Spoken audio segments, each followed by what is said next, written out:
Welcome to Manifold. Today my guest is Charles Miller.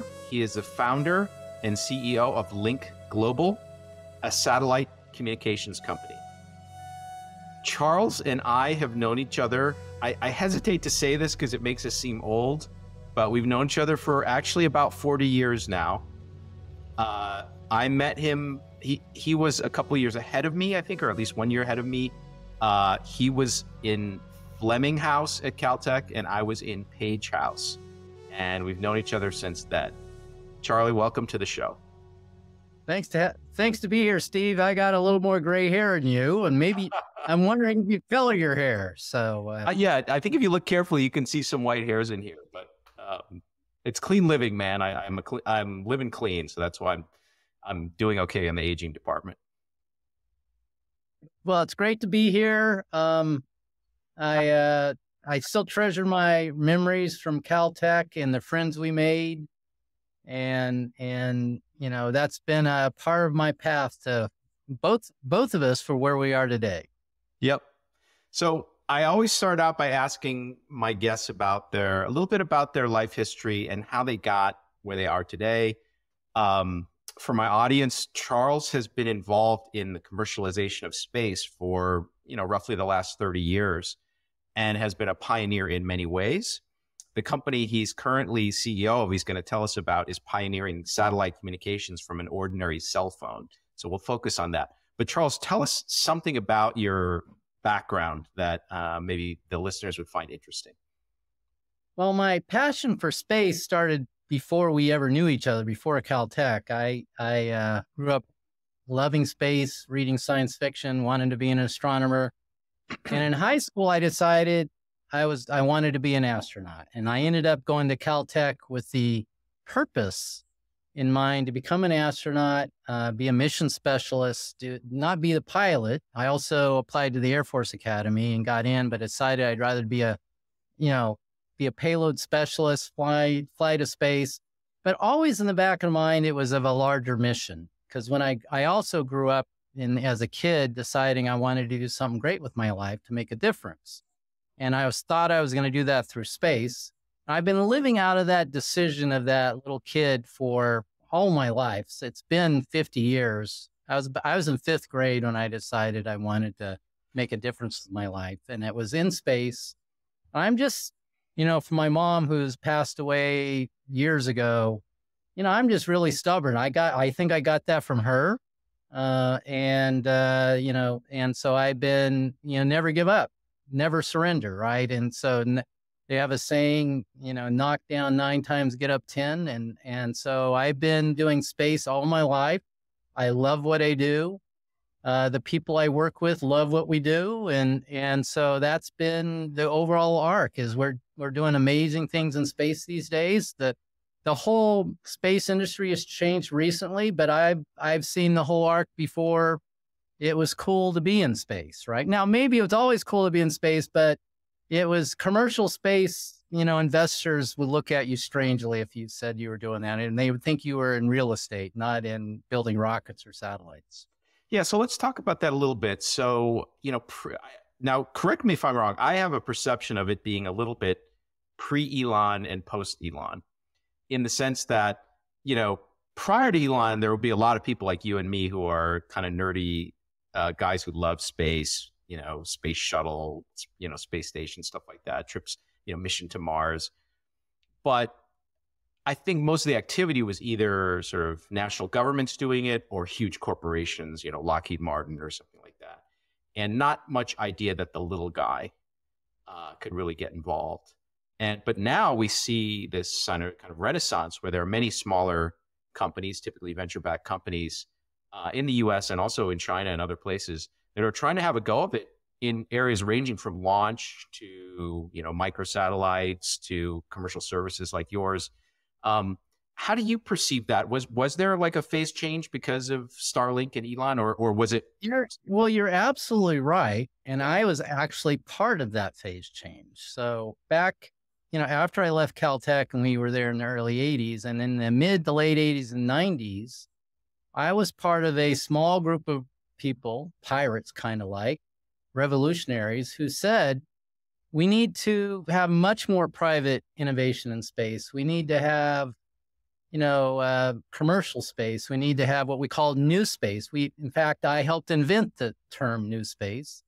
But for several decades, when you wanted to start a space company, I know a lot of the early pioneers, if you started a space company, they would go ask, their, friend at NASA, what do you think of this? And then the government always didn't think commercial space people could do anything. And so they couldn't raise any money.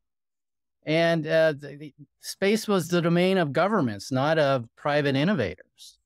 And so it was a big problem. And so my first real startup in the 90s, we changed national space policy and law to force NASA to buy commercial space station cargo delivery service. In fact, one of the first big breakthroughs in my life is we passed a law called the Commercial Space Act of 1998 that required NASA, after shuttle was retired, to buy commercial space station cargo delivery services. They were not allowed to replace the shuttle to deliver cargo to the space station.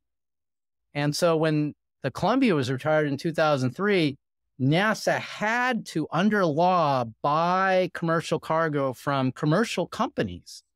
Now, when we passed this law in 1998, we didn't know who was going to do it. It turned out it was a guy named Elon in 2008, 10 years later. Yeah. Got a $1.8 billion contract because of the law we passed 10 years earlier. Now, the fascinating thing here, Elon was within a month of running out of money. He had spent all his PayPal money. The housing market collapsed and nobody would invest in him. Everybody invests in Elon now. Elon says, I'll start a company, and people throw checks at him. But in 2008, he couldn't raise money. And he was within a month of Tesla and SpaceX going out of business. And the head of human spaceflight from NASA, and a gentleman named Bill Gerstenmaier, who I know pretty well, used to work with him. He called up Elon and said, Elon, you've won a $1.8 billion contract for space station cargo delivery. Yep. And it saved SpaceX. And I actually think it saved Tesla as well, because he was able to immediately raise money for Tesla and SpaceX after he got that contract. So there is a before Elon and after Elon, but I would argue it's before, the revolutionaries changed national policy and law. If it hadn't been Elon, it would have been somebody else. We didn't know who it was going to be in 1998, but there is a major inflection point there. That's great history. I was involved in the first internet bubble in right around 2000. And so I could see a little bit of the earlier venture capital landscape before that bubble happened. And boy, in the old days, you would give up half your company and only raise $500,000 to do a hardware startup or something. It was blood, sweat, and tears to really start a company, in the 1990s, for example, compared to today. It's just a totally different situation today. So I guess there are a lot of people like yourself who laid the groundwork for everything that we're enjoying now, which is a renaissance of innovation, wouldn't you say? It's a total renaissance of innovation. Lots of the ideas, great ideas being invested in by private investors today, they've been around for decades. Then another thing is when you get these gray hairs, it's very few new ideas. Now you get old ideas with little new tweaks to it that make them better. And the technology's here now, a lot of great ideas. It's just a matter of timing, right? That's been observed many times that this is a great idea, but maybe it's 10 years too early. And you go back and look at the big breakthroughs in the 2000s. There were people who had those internet ideas in the 1990s. They were just a little early. And same thing in space. And so that's sometimes the hardest thing to get right. Yeah. I got to tell you another story, which I don't know if I ever told you this story, but my the co-founder of a company called SafeWeb, which was my first startup, he was my PhD student when I was a professor at Yale, and we started SafeWeb together. After we sold SafeWeb, we started another company, and we wanted to do two-factor authentication. But this was around 2004-ish, and cell phones didn't yet have full penetration, and some VCs couldn't quite see their way to that point. So we built the first server that could actually send text messages and would hook into a standard authentication infrastructure framework, and people could then just store, in addition to your standard password, a random or have a random key generated that then you would enter as your second factor. So now, of course, it's like totally. Well, that was a great idea, Steve. You're just a little early. We couldn't raise money. We had just sold our company. We were successful entrepreneurs. Our previous startup was in security and encryption, and we just couldn't raise money. There weren't people interested in it, or maybe we just weren't good enough to raise money. The fascinating part is, messaging started in the early 2000s too. It was taking off, and nobody believed messaging would be a big business. Yeah. It became within a decade, it became a huge business. It was like $200 billion a year messaging revenue to MNOs. Then it got disrupted by WhatsApp and iMessage, right? And you got given away free over your data channel. But until then, the mobile network operators, Verizon, AT&T, T-Mo type companies around the world were making huge money on messaging, and all kinds of things were being done on messaging. Yeah. So we were just too early, but now everybody, of course, now have to use this second factor 5 times a day to log into various websites. So, you just defined a term, MNO, mobile network operator. It's going to be very important for what we're going to discuss next, because those guys are primarily your customers right now at Lynk. Is that right? Yeah. So they're our partners. They're, and there's 5 billion mobile phone users in the world, and almost all of them are through a phone company, a mobile wireless company like an AT&T or Verizon or T-Mobile here in the United States. But there's 800 of them around the world. There's 3, 4, 5 dominant MNOs in almost every country, and so they're the big kahunas for the mobile wireless business, which is about $1 trillion a year business. Everybody talks about Apple, and they sell a lot of mobile phones, but there's about $900 billion a year of mobile wireless services sold a year, and it's all through these mobile network operators. Yep.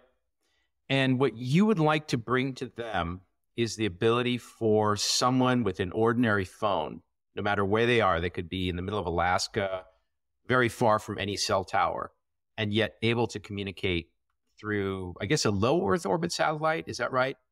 Well, that's what we're using. You can actually, and I think we're going to get into it, you can do it from satellites in higher orbits. Yeah. You trade, there's some, you lose something by doing that, but you can do it from higher orbits.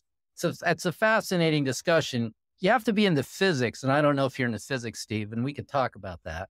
The best solution is in low Earth orbit, and that's some interesting geek reasons for that.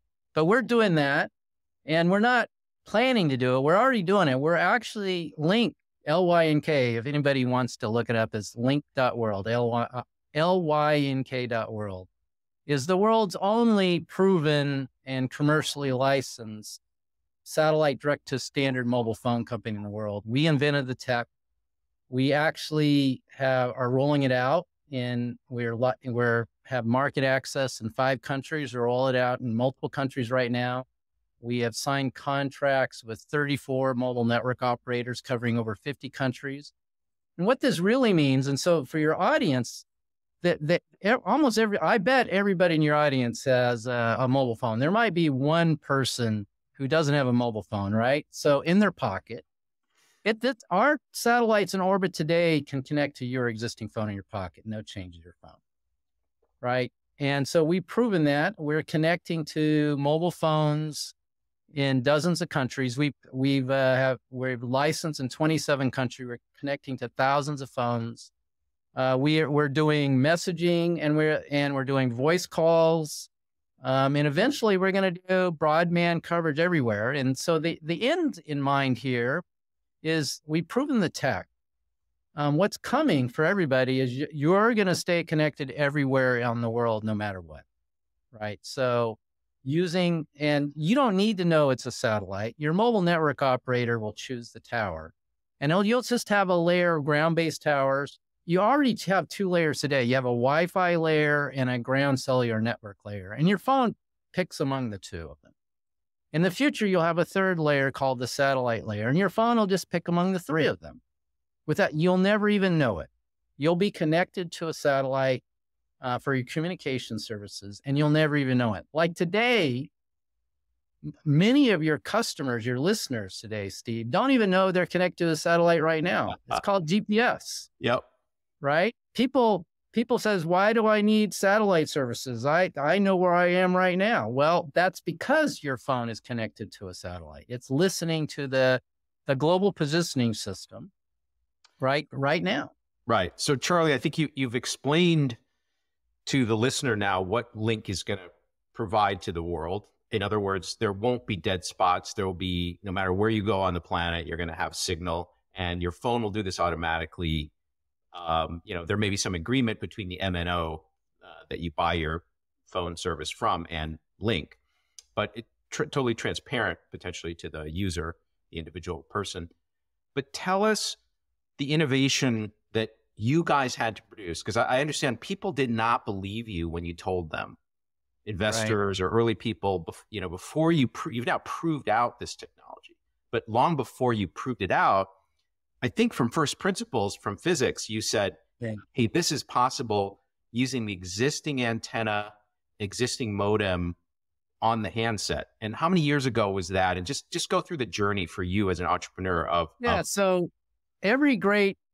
So this is for the entrepreneurs in the audience, and most existing entrepreneurs know that every great breakthrough for a commercial business starts with usually finding an inflection point where it creates new things that people thought of before, right? And then you need to find a secret, right, that nobody knows, right? If everybody knows it, then it's, like all the ideas have been wrung out. You need to find it's all priced in, and there are 10 other guys already doing it. Yeah, there's already 10 or 100 in, and then it's commoditized, and you can't raise money. So you need to find something where conventional wisdom is wrong. Right. And so we were looking for that. The inflection point was Moore's Law came to space and was building small satellites. And it was basically the parallel to the personal computer revolution in the 70s, that Moore's Law came to computers on your desk. And nobody thought, well, you're never going to have it. Everybody have a computer in a desk. That's crazy. Ken Olsen apocryphally said that. Right. And then people in the 70s, late 70s, Steve, I remember this, I'm sure you do too. People said, what are you going to use a computer for? Mom's recipes and maybe games? What else? Well, a whole bunch of killer apps emerged in the late 70s and early 80s. Things like spreadsheets and desktop publishing and MCI Mail. The first internet connectivity program was 1984, 7 years after the Apple II. Laser printing, right? So all kinds of killer apps emerged. And so I had the thesis, same thing was going to happen in satellites with Moore's Law coming to satellites and small satellites. You can, the size of a shoebox, have supercompute of what 20 years earlier was in the size of a school bus, right? And so this just was clearly you just have to have faith. There was going to be some new emerging killer apps. And so I had a team looking for it. And in 2014, we had one of the team members, Margot Deckard, my co-founder. She was doing data analytics on the Ebola crisis in Africa and how satellites were being used to connect public health workers to try to cure people and prevent Ebola from spreading. And so she and I talked about it. We immediately knew that this didn't make sense. It couldn't scale. These things were in 50 pounds in a backpack and big dish. And you couldn't give every public health worker one of these satellite dishes. Wait, you're talking about Starlink. No, just kidding. It's the version of Starlink then. It is kind of like Starlink. It was actually Inmarsat Beacon terminal, but Starlink's a little better than them, but it's the same issue. It's not going to scale to everybody. I was just kidding, because it's still true though that Starlink is pretty substantial. It's a dish. Yeah. And if you took the Starlink dish in the jungle, you would actually have to put a big battery in your backpack too. It's really expensive. It doesn't scale to everybody, right? So you can't put it in your pocket. And so we realized this, and she did the data analytics for the donors to these nonprofits trying to help with Ebola. And she discovered 80% of the public health workers were just doing messaging. And they could do everything they wanted with just messaging. And so she was very bright. She knows her physics, the RF link budget. And she knew, well, you can get lower data rates, right, with a smaller antenna. And she came to me and said, hey, can you connect a satellite directly to an existing mobile phone? All you need to do is messaging. That would be a breakthrough killer app. And I turned to one of the other members of the team, Ty Spidell, who's our CTO now. And I looked at him and I said, what do you think, Ty? And he goes, there is no way you can connect a satellite directly to a phone. And the issue is not, you can always overpower the downlink from the satellite down to the ground, but the phone can't change, right? It's got a really dinky antenna. It's got 200 milliwatts of power. It's very low power. He just like, his gut said, no way. And I looked at him, I go, well, why not?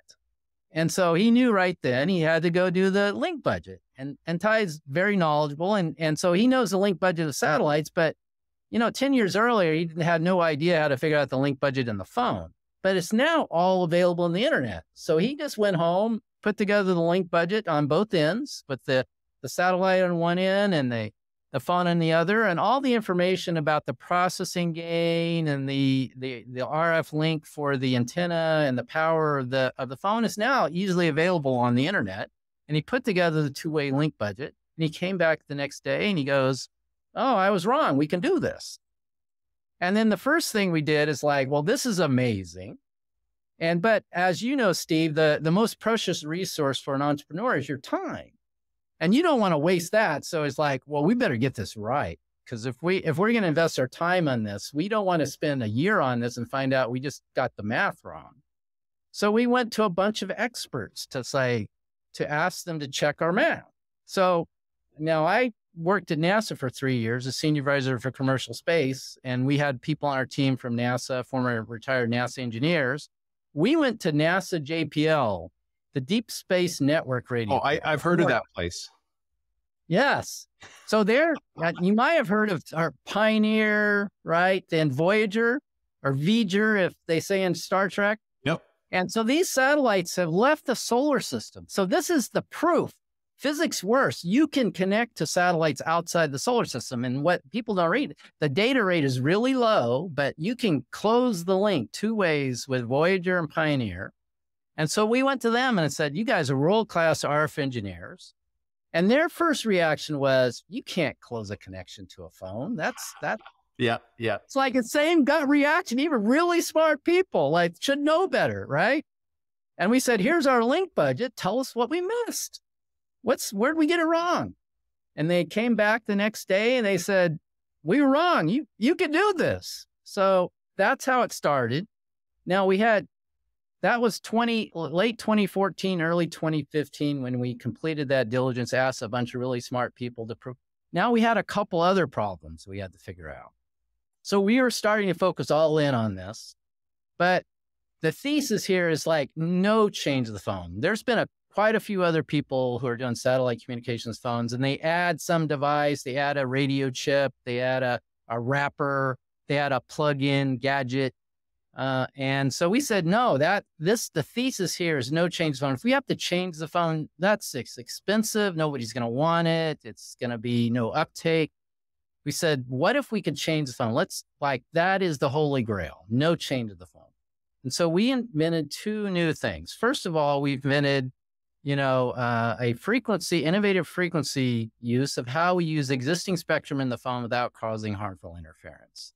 And basically, if you remember your Star Trek, The Wrath of Khan, there's a scene in the movie where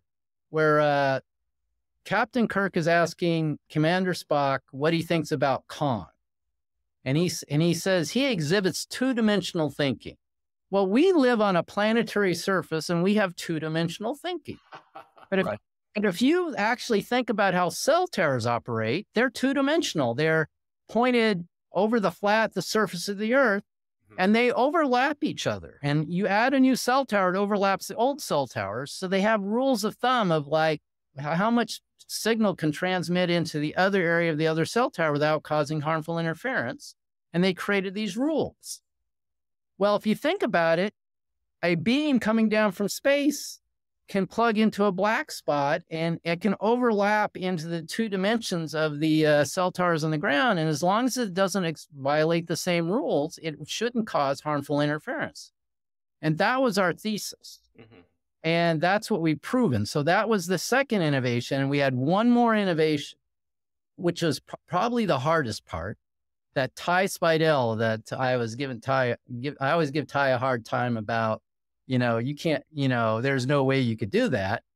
So the third part is no software changed the phone, right? So if you think about it, a phone and a cell tower are talking to each other, this global standard. So we said, we need to be backward compatible with this global standard, which means we put the software stack that's supposed to go in the cell tower in our satellite. And so in 2017, the spring of 2017, Ty was looking at this and he realized two things break. The satellite and the cell tower are satellites in a 500-kilometer orbit going really, really fast, right? That's the physics in Earth orbit. You're not at geosynchronous, this is way up. You're bringing down to have much stronger link margin gain, right? But the satellite is going very, very fast. So lots of dynamically changing Doppler from the perspective of the phone, right?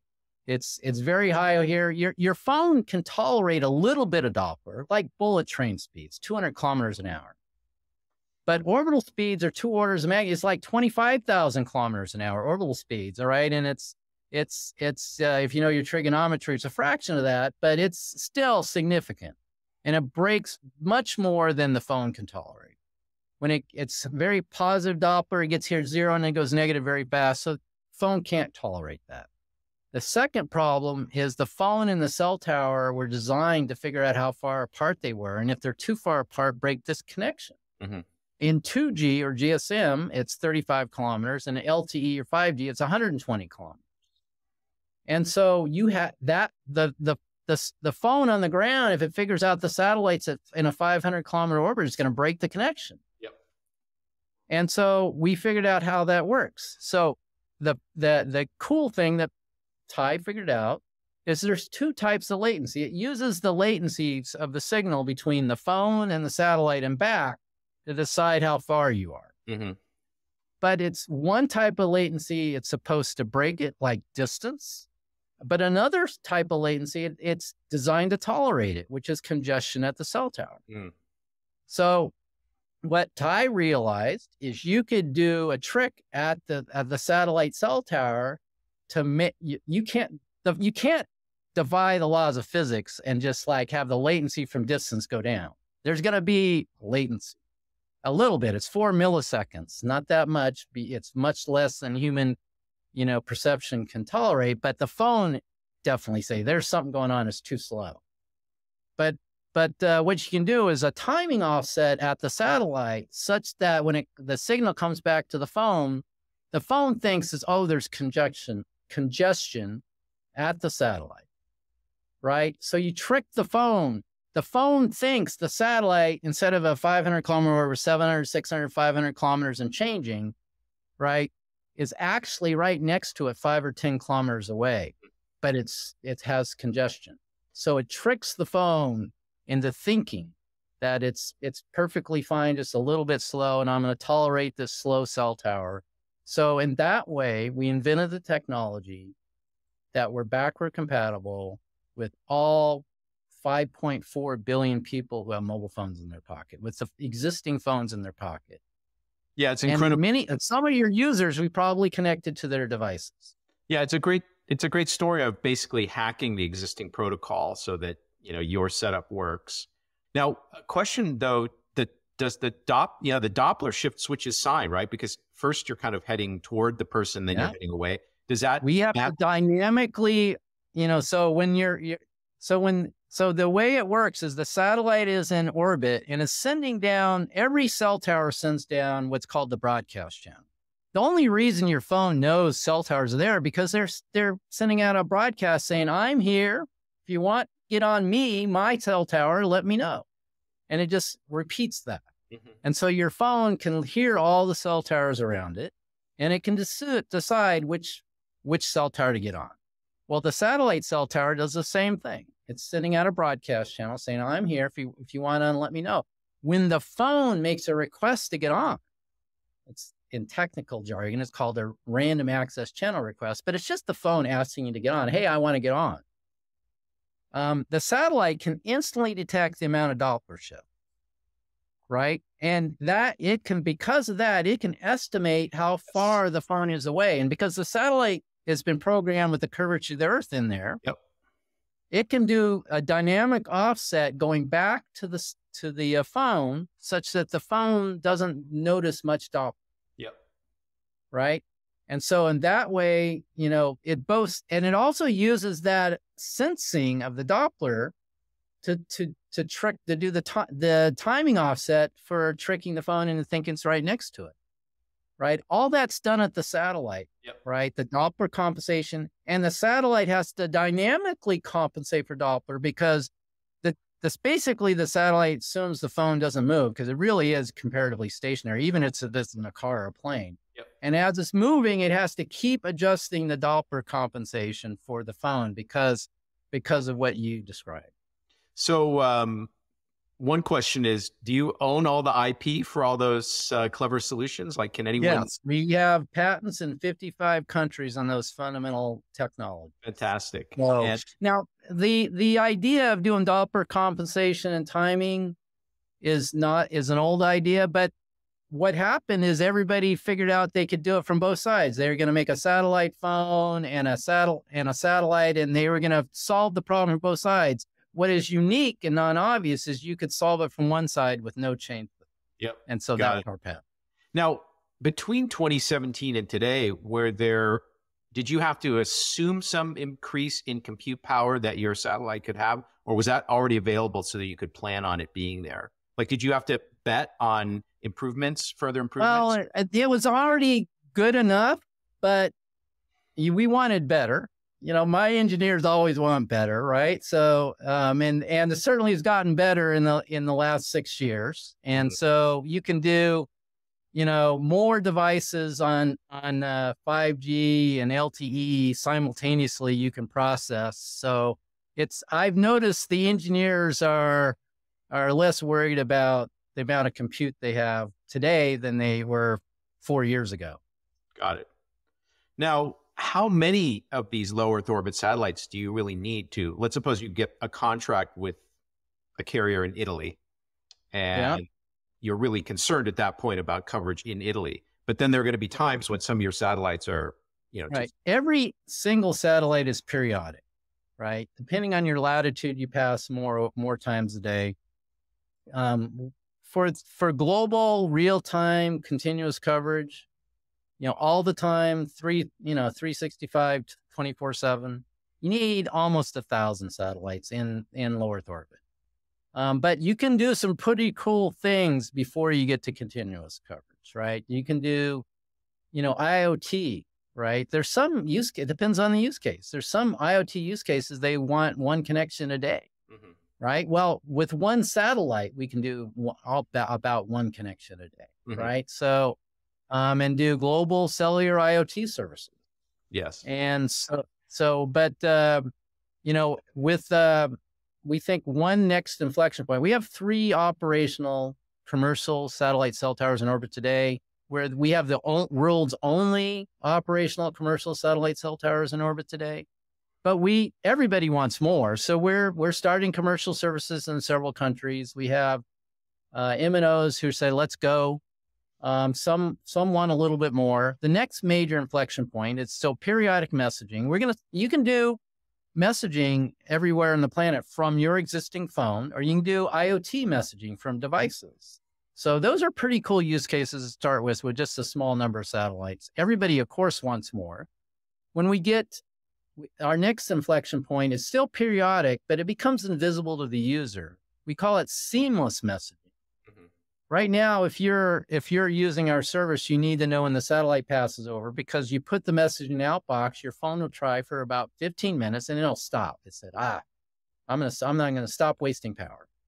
Right. So, but the moment we get to enough satellites in orbit, so you get at least one satellite every 15 minutes or less, you just put a message in your outbox anytime you like, and you don't even have to think about it. It just goes, and then it downloads your messages. We call that global seamless messaging. That's about, for near the Canadian-US border, it's, 40 or 50 satellites. But for everywhere on the planet, it's about 130 satellites, that you have global seamless messaging. And then, of course, everybody wants continuous messaging, and that's getting close to 1,000 satellites. So what's your plan look like? What's the number of Lynk satellites in orbit as a function of time for the next few years? Well, as we raise money, we start ramping up productions. So we're almost done building in the next 2 satellites planning to launch this fall, and then 5 more satellites early 2024. And then we're ramping up in mid and late 24, ramping up to 6 a month and 12 a month for our Gen 1 system to get the global seamless messaging. And then we will start our Gen 2 system focused on broadband data everywhere. Because we have a multi-billion-dollar business just with global seamless messaging, but that's never good enough. Every user always wants more speed and better, right? Yep. Okay, this is only messaging. When am I going to get broadband everywhere? Well, that's a little bit longer, but that's our Gen 2 system, and we got to build more satellites. And we have a straight line path. We know how to build those satellites now. The Gen 2 system is just a straight line extension of our Gen 1 system. And broadband data is coming to everybody, no matter where you are on the planet. It's 4 to 5 years from now. So that Gen 2 system, though, ultimately, are you not going at that point head to head with Starlink? Because it's the same customer, right? If I'm kind of out in the woods and I want broadband, I could buy their big base station, or I could get it from you. Well, that Starlink is going head to head with 10 other companies. We call it Wi-Fi backhaul. So Hughes, Viasat, OneWeb, the new big emerging competitor there is Amazon Kuiper, right? There's a Intelsat, Epic, Inmarsat. There's a bunch of companies that are doing Wi-Fi backhaul or cellular backhaul. And the backhaul, it means you have this device and dish that you have to take around with you, right? That's really expensive. Yep. It doesn't fit in your pocket, right? So you put it on your home and you get a Wi-Fi hotspot in your home. You can do that with Starlink, but 10 years ago, you do that with somebody else. And Hughes, so there's a bunch of competitors there. Starlink is lowering costs, increasing speeds, and making everybody sharper, but it's a different category. It's the moment you're going to get 50 or 100 megabits a second with Starlink, but the moment you walk out of the Wi-Fi hotspot, you're going to use Link. Yep.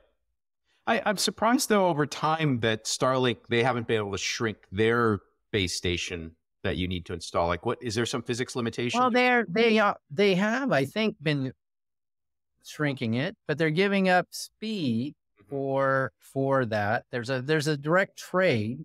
They're tied to KU and KA band spectrum. And so they have larger versions of it that they're selling to cruise ships, and they're selling to airplanes, right? So they're going into that, and supposedly they're selling one to, the U.S. military that's smaller, so they can carry around, but they're giving up something for that, right?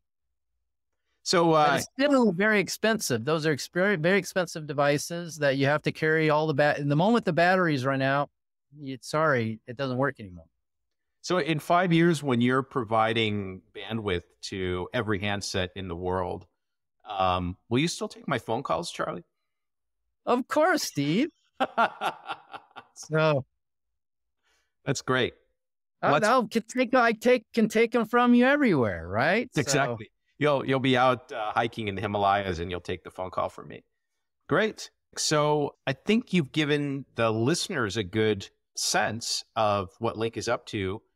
There are a fair number of potential investors, either super high net worth people or people who are partners in venture funds, who listen to this podcast. And I found this out kind of by accident, because when we were raising money for SuperFocus, which is a large language model AI company, a lot of people just heard me talk about it on the podcast and just reached out and said, "Hey, I hear you guys are raising. What are you guys doing?" And so, is there a short message you want to send? Like, I don't know if you guys just completed a round, or you're still raising, or is anything you want to say? Well, we just completed our A, and we're actually have signed a term sheet for our B, and they're wrestling very quickly coming together, right? So, and we have looks like we have a strategic investor who's going to partner with us, a major satellite company, but there's a lot of deep interest with this. But down the road, raising more capital, we're always looking for new partners. But I think what any investor needs to think about, this has major disruptive consequences across many industries, right? Many different things. You don't have to invest in space or satellite. The fact that your mobile phone will stay connected everywhere, that has some profound implications for lots of other industries, right? That 90% of the planet, where the most important consumer electronic device of our era now can be taken anywhere and do all kinds of things. That has major implications for lots of new categories, right? And it has profound implications for the mobile towers. We're going to disrupt other satellite companies. We're going, and it's not just us. There's a bunch of companies jumping in and saying, "Me too." Ground-based tower companies are going to be disrupted, right? One of the various interesting insights is satellite direct-to-phone is a zero marginal cost business, but ground-based cell towers are not. Yeah, right. Ground-based cell towers, you pay a ton of power. Particularly, the farther you go out in a remote area, the more your power budget is that you're paying, because nobody else, the power company, the electric company says you're the only customer out there. You're going to pay the whole bill, right? And then the backhaul and the taxes and the maintenance, and you're on somebody's land, so you're going to pay them rent. Those are all operational costs. Well, you don't pay rent for your satellite in orbit. Rent is free, right? Once you get there, it's high fixed cost, but zero marginal cost.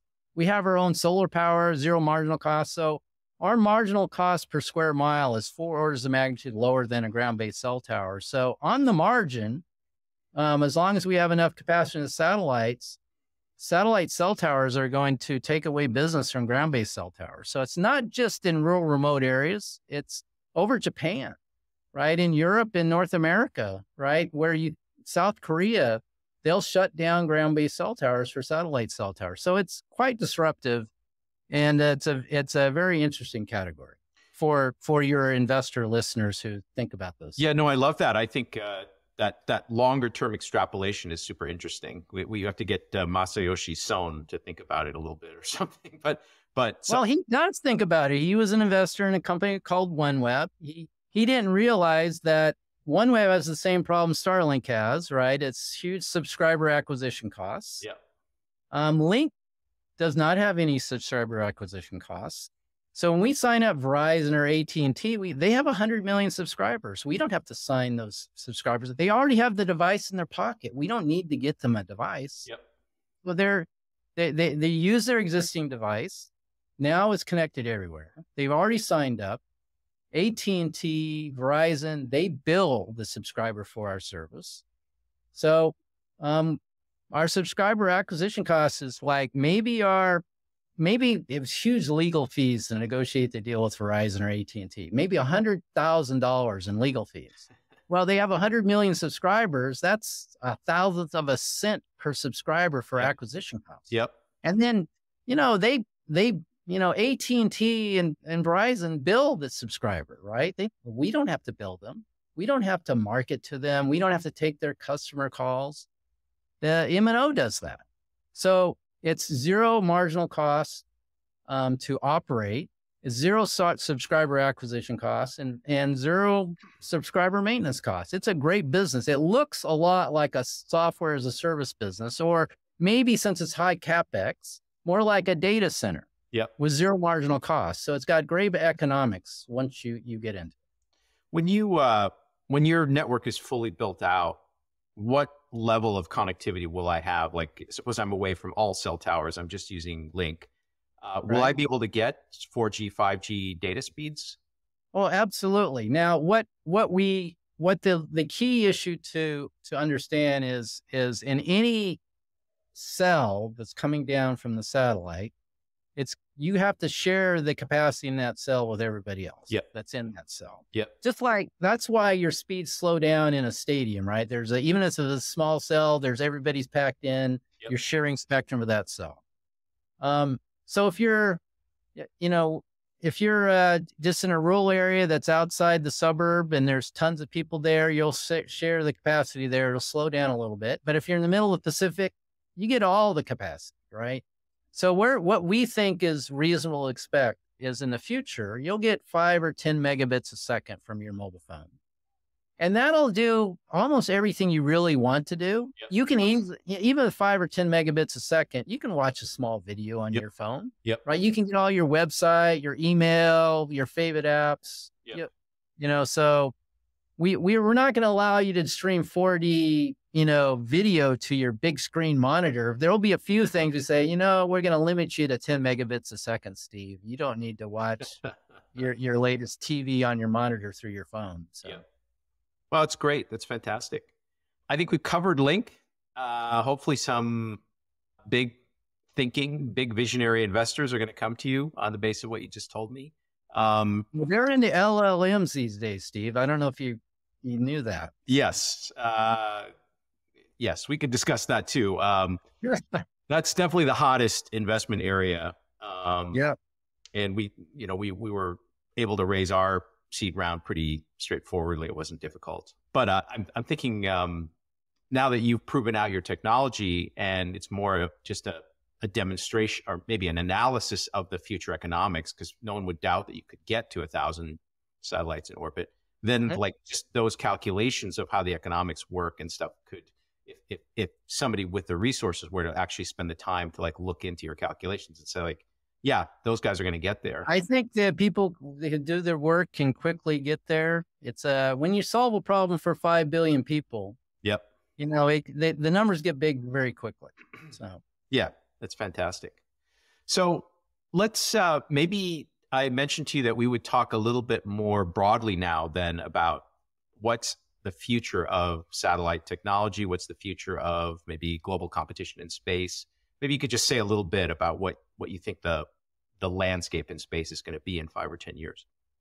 Well, I think there's going to be a repeat of several other sectors that's going on an international level.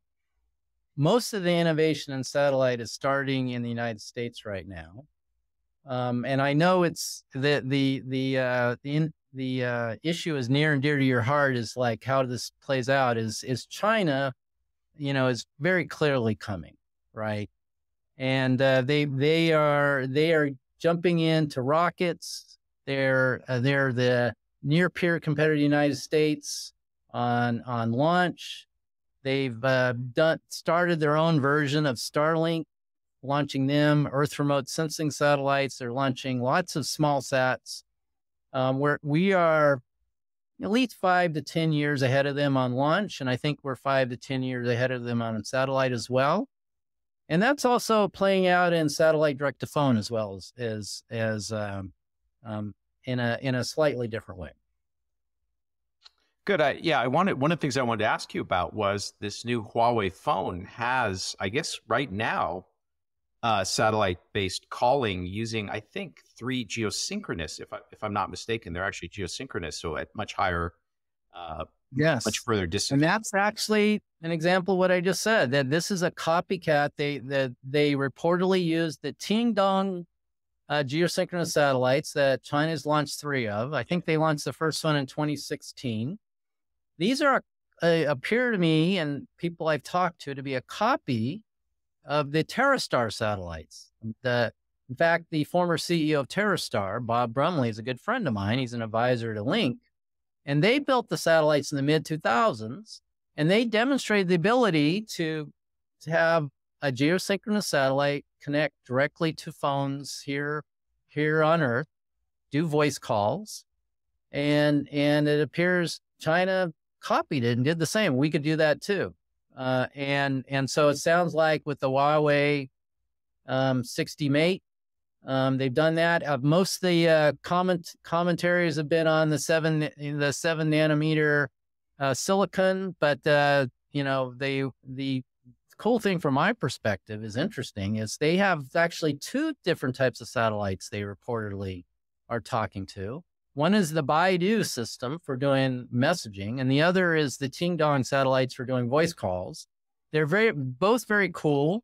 They're actually one up on Apple in multiple ways, but they still leave a lot on the ground of what you really desire. But they're very cool capabilities. Happy to chat a little bit more about that if that interests you. Yeah, I'm curious because so in this case, because it's their handset, they modified the handset, right? There are specific chips in the handset which are served. It's a modification. It's not a standard phone. They put chips in there to talk to the Baidu system and to Qingdong system in the frequencies those satellites use.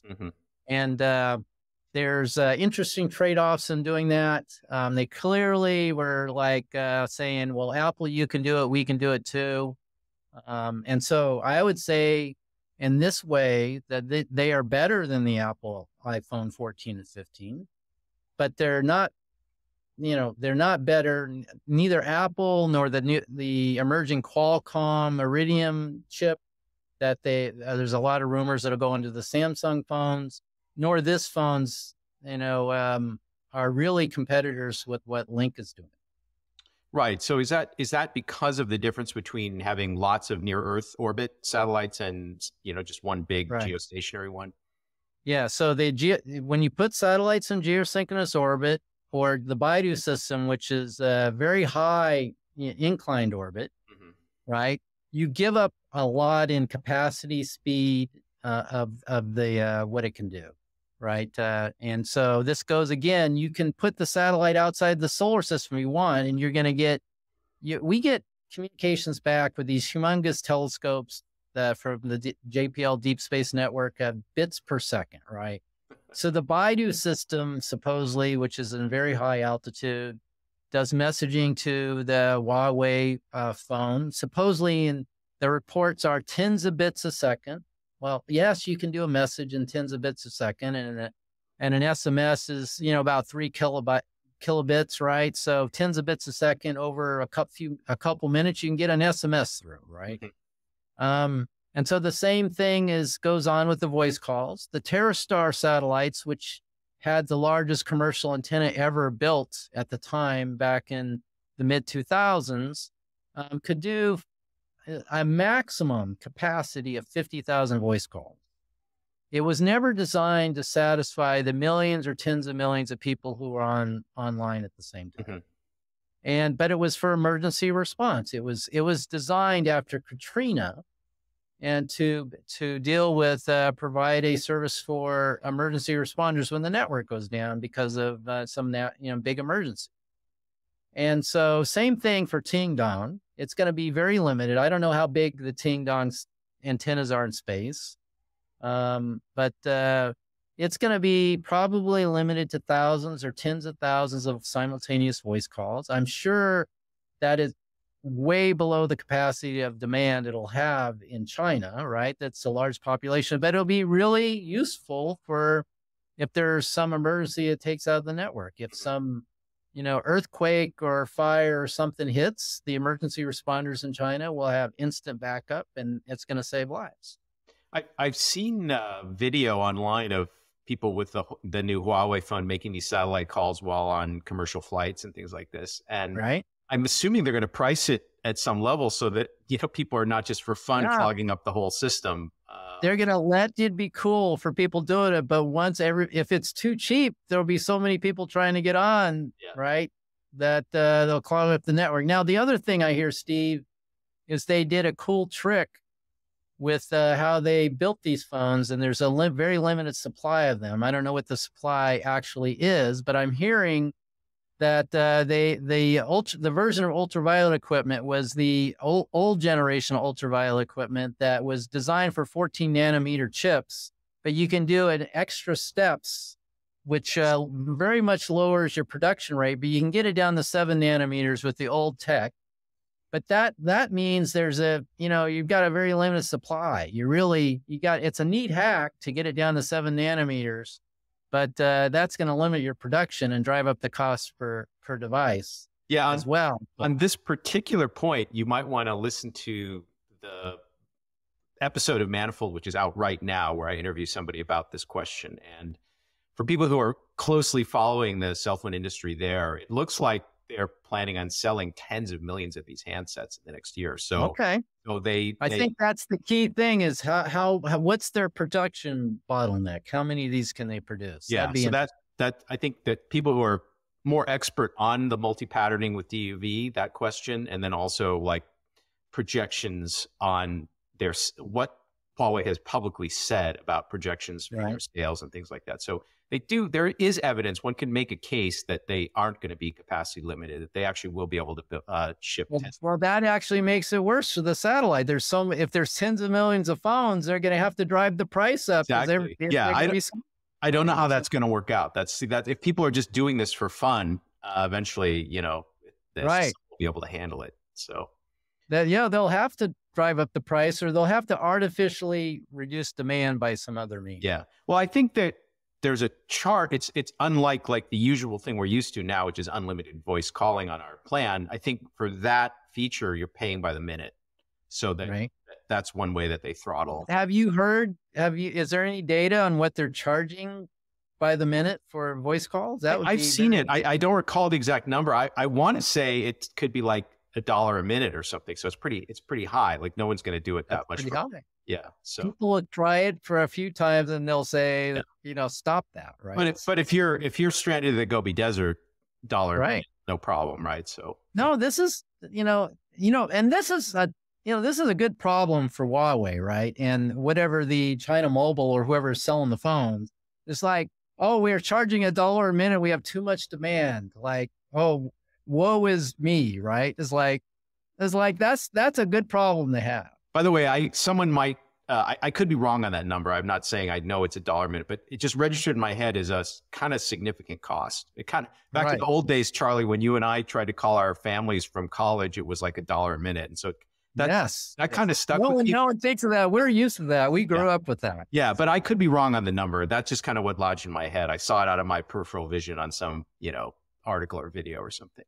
So well, I'm very interested in this. Is what's the uptake on it? It's a very interesting thing. So goes back to the economics. When the demand is so large, it just drives huge economics. And this addressable market. So there are independent analysts who are looking at this in both the mobile wireless industry and the satellite industry, who have now concluded that solving this problem is going to create the largest new category, or the largest existing category in all of satellite. That it's $100 billion plus total addressable market for just satellite direct. Yeah, which you guys have solved, right? So, which we have solved. Yeah. We're the world leader in it. Yeah. There's a bunch of fast followers coming on. We knew this would happen. That's what happens every time. Is like. Yep. First, they tell you that you can't be done. That's crazy. And then they say, well, that's a great idea. I'm going to do it too. Yeah. We say that in physics too, that like when you submit your paper and the referee looks at it or your colleagues, the first thing they tell you is it's wrong. This is wrong. This you can't be right about this. And then you kind of explain to them why it's not wrong. And then they say, oh, I see. Well, okay, maybe it's right, but this is trivial. This is ridiculous. And you know what? I did it first. So that's the cycle. Now in entrepreneurship, it's more like they tell you it can't be done, and then once you get it going, a bunch of people are jumping in to try to take the space away from you. So fast followers. There's been a few people who've made a couple bucks being a fast follower. Yep. Good. So I think we covered what I wanted to cover. If you don't mind, maybe there are a lot of young people who are entrepreneurs who listen to my podcast. And I think if you could give them a little wisdom, because you've been at this for a while, you were working at a pretty hard space. I would say space is hard. It's not like writing an iPhone app. And, what's your advice? You've persisted. You might be having your biggest success ever, right? At this stage in your life. Yeah, I've had a few wins under my belt and several. I think that I would reemphasize probably things I've heard before. first of all, you need to find something, you need to find a secret, and it's hard to find a secret. You need to do a lot of digging and become an expert in an area. So find something you are deeply passionate about. I've seen so many people melt away who just don't have the passion. And it's like, this is not work to me, right? I love space and I've committed my life to space, and I found this because of my love for space, that I never give up, right? Find something you're deeply passionate about. You have the energy. You're going to go the extra mile. Nobody else will, right? It really is true. Knock down 9 times, get up 10. I'm just absolutely persistent. And my mom would say stubborn, right? But this is what I love. I couldn't imagine myself doing anything else. People for decades told me, you should just go to Silicon Valley and do software, right? I had no passion for it, right? I have passion for space. And this is why we found this. Find your passion, figure out how you can harness that passion towards your entrepreneurial goal, right? Because that's what's going to make you unstoppable. The person who doesn't have the passion is just going to be stopped, right? You're always going to get resistance. You're always going to be knocked down and have people tell you no. Investors slam doors in your face, right? It's like, that's just normal. That's the life of the entrepreneur. It's like, you have to have a passion for it. And so that's just another way of saying, be persistent, right? And, but you can't just be persistent. You have to be something you love. And the second thing is become a learn-it-all, right?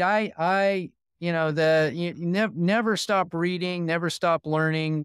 It's fascinating here. I have a pile. You see the books behind me? I have just piles of books. It's tons of books I want to read. And if you're both passionate and which gives you the persistence and a learn it all, you will find the breakthrough. And you just have faith.